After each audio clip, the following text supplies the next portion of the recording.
EAFC is finally upon us. It marks a new era in the EA's football franchise and the death of FIFA. Although I guess we'll have to see on this one, we might just have the same thing over a different name. Anyway though, here we are in the menu, and I gotta say I really like it. And I don't know about anyone else, but it kind of gives me FIFA 17 vibes, but much nicer of course. I also really like these animations they introduced for every section of the game. Anyway, let's get into a game and let's see how this game looks and feels like. I have to be honest and mention that I already played one game, but I still have plenty of getting used to. Anyway though, this menu looks exactly the same as previous FIFAs, and the team selection screen doesn't seem to be much different neither. We're going to play a Man City against Arsenal since they were battling it out for the title last season. I really like they reintroduced the kit selection just after you choose their teams. Into the team management section now, and everything looks exactly the same. With this out of the way though, let's get into the actual game.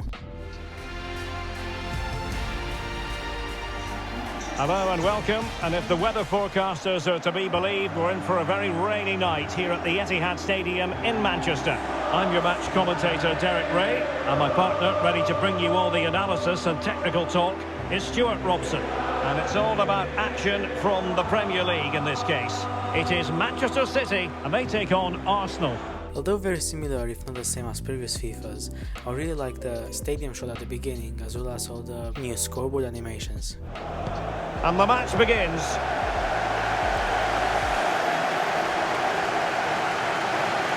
What I noticed straight from kickoff is that the atmosphere within the stadium is much better than before, which is something I actually really like. The game also feels much better and somehow more realistic, apart from the trajectory of the ball after the shot has been saved. They also added some new animations, such as this one, which gives me massive FIFA 8 vibes. Put in by De Bruyne. And up for grabs off the keeper. Oh, it's gone in! And that will be written down as an own goal. I promise you it felt much more realistic when I played it the first time around. I don't even know how or why this happened. This would feel strange to say, but the game feels like how PES felt 5 or 6 years ago, which is not necessarily something bad, just weird to think about, mainly because Konami's are EA's biggest competitors when it comes to football simulating. Anyway though, let's talk about some of the things EA improved with EAFC, and the first thing, which I already touched upon, is animations. By this I don't mean just the pre-match animations and the cut sequences. But last season EA scanned over 180 professional matches for both women and men, and they used those scans to make the players move more realistically on the pitch. EA also introduced play styles, meaning some of the players in-game will move more similarly like their real-life counterpart. If you've played FIFA for a while now, it will be similar to the trade system, just been pretty much rebranded and expanded to 34 playstyles. EA has been focusing a lot on the women's team this year as well, with the biggest change probably being that we will have both men and women in Ultimate Team. On a side note though, I realized the game difficulty is probably on too low. I tried to change it mid-game but it didn't let me, so I will sort of just chill from now on. Anyway though, besides having women in the Ultimate Team, most of the competitions EA added this year were women's competitions.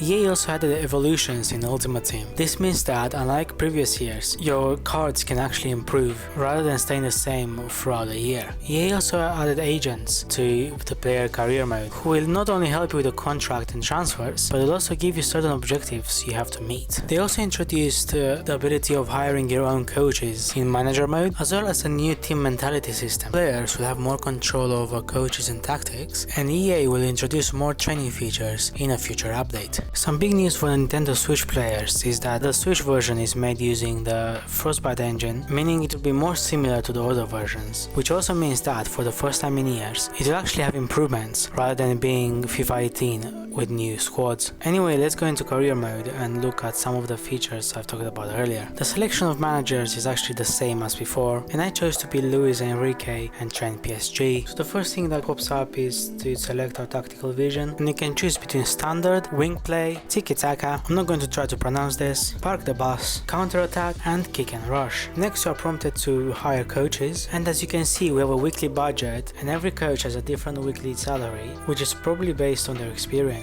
Next up, we can assign every coach to either attack, midfield, defense or goalkeeping. From here on, the main menu for the career mode looks exactly the same as before. I also got a couple of transfer offers and I accepted them just to see if there's anything different, but it just turns out everything is exactly the same. And welcome assuming the player is exactly the same as well. The worst is glitch though, where Xhaka got a Real Madrid shirt, even though he just signed for PSG, and then he was just wearing a generic kit, with a completely different number on the back. Anyway though, it seems like there's a new pre-match screen in career mode. The pre-match report shows us the probable lineup for the opposition, as well as their tactical vision. We can also have a pre-match training session by completing different drills, and then you can also complete the press conference as well. Something I think is exclusive to career mode is that you can watch the match from the sidelines. Weirdly though, you're sitting away from the subs bench and where the manager is. After this I went to clubs, which is basically a rebranding of pro clubs. I made a character and I tried to join the game, but for some reason it never let me. Hopefully this issue will be sorted out soon. I did however manage to get into Volta, which again looks the same as before, and I did actually manage to get into a game against a very interesting team. Anyway though, the gameplay seems to be quite fun. I'm not sure how different it is than before, as I haven't really played it since it first came out in FIFA 20. So whether it's better or worse, I literally have no idea. There is however a point system, which I'm pretty sure it wasn't there before. It seems that whenever do certain actions, such as getting the ball off your opponent or scaling them, you get points which add up, and your goals will count as double or even triple. After the match I played some arcade, and again I haven't played in a couple of years, so I'm not sure if the gameplay has improved or worsened, or even if there are any new games, but I did enjoy playing even though I came last. I then tried to go to the practice arena to see how it is. However, this is what came up and I was really confused, so I just left after a while. I did try to work out what was going on, but just couldn't. Anyway though, please let me know if you liked the video, please leave a like if you did, and also subscribe to see some more from me. I've got quite a few videos coming up soon, so hopefully I'll see you there.